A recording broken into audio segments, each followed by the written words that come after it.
আসসালামু আলাইকুম। Hello viewers, আপনারা সবাই কেমন আছেন? আশা করি ভালো আছেন। আমিও ভালো আছি।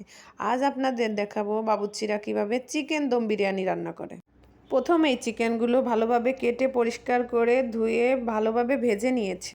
চিকেন ভাজা তেলের মধ্যে ভালোভাবে বেরেস্তাগুলো ভেজে নিয়েছে। বাকি অংশ তেলগুলো অন্য একটা পাত্রে রেখে দিয়েছে। তারপর তেল দিয়ে সব রকমের মশলা দিয়ে ভালোভাবে মাংসটা কষিয়ে নিল। তারপর পানি দিয়ে মাংসটা একটু জাল করে নিয়েছে। তারপর পোলার চাউলগুলো ভালোভাবে ভেজে নিয়ে পানি দিয়ে ঢেকে দেয়। কিছুক্ষণ পরে মুরগি নামিয়ে পোলার চাউল নামিয়ে ভাতগুলো কেটে রেখে আস্তে আস্তে করে লেয়ারে লেয়ারে সাজিয়ে দেয়। তারপর মাওয়া, বেরেস্তা কুচি, মাংস দিয়ে দেয়। 30 মিনিট দম দিয়ে রাখে।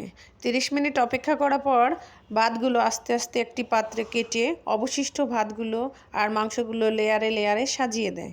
হাবিল ভাইয়ের রান্না অনেক সুন্দর, খুবই মজা, টেস্টি। আপনারা যদি খেতে চান অবশ্যই হাবিল ভাইকে নক করবেন। আমাদের খাবারটা খুবই সুস্বাদু হয়। আপনারা সবাই ভালো থাকবেন, সুস্থ থাকবেন, লাইক, কমেন্ট, শেয়ার করবেন, সাবস্ক্রাইব করে পাশে থাকবেন।